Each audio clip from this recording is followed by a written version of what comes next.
بسم اللہ الرحمن الرحیم۔ السلام علیکم۔ سلطان محمود غزنوی رحمۃ اللہ علیہ مشہور مسلمان بادشاہ گزرے ہیں۔ وہ موجودہ دور کے مسلمان حکمرانوں جیسے مسلمان نہیں تھے، بلکہ دین کو سمجھنے والے اور اسلامی تعلیمات پر عمل کرنے والے بادشاہ تھے۔ آپ کثرت سے درود شریف پڑھا کرتے اور آپ کو نبی اکرم صلی اللہ علیہ وسلم سے بے انتہا محبت تھی۔ آپ کو کئی دفعہ نبی اکرم صلی اللہ علیہ وسلم کی زیارت کا شرف حاصل ہوا۔ سلطان محمود غزنوی یمین الدولہ المحمود، نام یمین الدولہ ابو القاسم محمود ابن سبکتگین المعروف محمود غزنوی، پیدائش سن 1971 عیسوی، انتقال 30 اپریل 1030 عیسوی 977 عیسوی سے اپنے انتقال تک سلطنت غزنویہ کا حکمران تھے۔ آپ نے غزنی شہر کو دنیا کے دولت مند ترین شہروں میں تبدیل کر دیا اور اس کی وسیع سلطنت میں موجودہ مکمل افغانستان، ایران اور پاکستان کے کئی حصے اور شمالی مغربی بھارت شامل تھے۔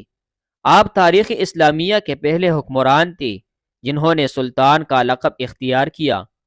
اس وقت کے ہندوستان کی سب سے بڑی طاقت جو سومنات کے مندر کے لیے اکٹھی ہو گئی تھی، اس کو سلطان ہی کے ہاتھوں شکست کا سامنا کرنا پڑا تھا، اور سومنات کے بت اور اس مندر کا ایک بیش قیمتی خزانہ ہاتھ لگا۔ تاریخ میں بت شکن کے لقب سے بھی آپ کو یاد کیا جاتا ہے۔ ایک بار ان کے دل میں 3 شکوک پیدا ہو گئے اور ان کی شدید خواہش تھی کہ انہیں ان شکوک کے جواب مل جائے اور ذہن ان شکوک سے پاک ہو جائے۔ پہلا شک اس حدیث کے متعلق تھا جس کا مفہوم ہے کہ علماء انبیاء کے وارث ہے۔ سلطان کو اس حدیث پر یہ شک تھا کہ یہ علم دین حاصل کرنے والے طلباء اور علماء تو انبیاء کے وارث ہے، مگر میں ایک مسلمان بادشاہ ہوں اور اللہ کے راستے میں خیرات کرتا ہوں اور نیکی کے کاموں میں بڑھ چڑھ کر حصہ لیتا ہوں، تو میں کیوں نبیوں کا وارث نہیں ہو سکتا؟ اسے شک ہوا کہ ہو سکتا ہے کہ یہ حدیث کسی نے اپنے پاس سے بنائی ہو اور حقیقت میں ایسا نہ ہو۔ دوسرا شک یہ تھا کہ لوگوں نے اسے کہا کہ تو سبکتگین کا بیٹا نہیں ہے، بلکہ اس نے تجھے غلام کے طور پر خریدا اور تجھے محبت اور پیار سے رکھا، اس لیے اپنا بیٹا بنایا، حالانکہ حقیقت میں تو اس کا بیٹا نہیں، بلکہ تیرے باپ کا کوئی پتہ نہیں کون تھا۔ سلطان کو بہت تشویش ہوئی کہ وہ خود کو سبکتگین کا بیٹا سمجھتا رہا، مگر لوگوں کے مطابق اس کے باپ کا کسی کو پتہ ہی نہیں اور وہ سبکتگین کا بیٹا نہیں بلکہ غلام ہے۔ تیسرا شک یہ تھا کہ اگرچہ اس نے بہت سے نیک کام کیے اور رعایا کو خوش رکھا، ظلم اور ناانصافی سے دور رہا، اس سب کے باوجود اس کی بخشش ہوگی یا نہیں؟ چونکہ سلطان محمود غزنوی ایک سچا مسلمان تھا، لہٰذا اس کے دل میں خواہش تھی کہ اسے دنیا میں ہی پتہ چل جائے کہ اس کی بخشش ہوگی یا نہیں۔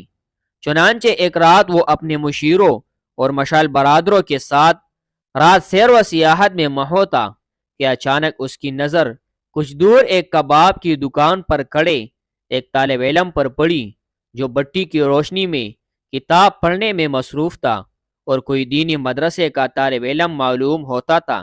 سلطان نے دیکھا کہ کبابی اسے بار بار بھگا دیتا، مگر وہ لڑکا کچھ دیر بعد پھر آ جاتا اور مطالعے میں مصروف ہو جاتا۔ سلطان اس طالب علم کی محنت اور لگن سے متاثر ہوا اور اپنے ایک مشعل بردار سے کہا کہ جاؤ اور اس طالب علم کی مشکل اپنی مشعل کی روشنی سے آسان کر دو۔ چنانچہ مشعل بردار اس طالب علم کے پاس چلا گیا۔ سلطان اس واقعے سے فارغ ہو کر جب محو استراحت ہوا تو اسے خواب میں اللہ کے محبوب صلی اللہ علیہ وسلم کی زیارت ہوئی اور اللہ کے پیارے پیغمبر صلی اللہ علیہ وسلم نے فرمایا، جس کا مفہوم ہے، اے سبکتگین کے بیٹے، تو نے انبیاء کے ایک وارث کی مدد کی اور اس کی مشکل کو آسان کیا، اس کے صلے میں اللہ نے تیری بخشش فرمائی۔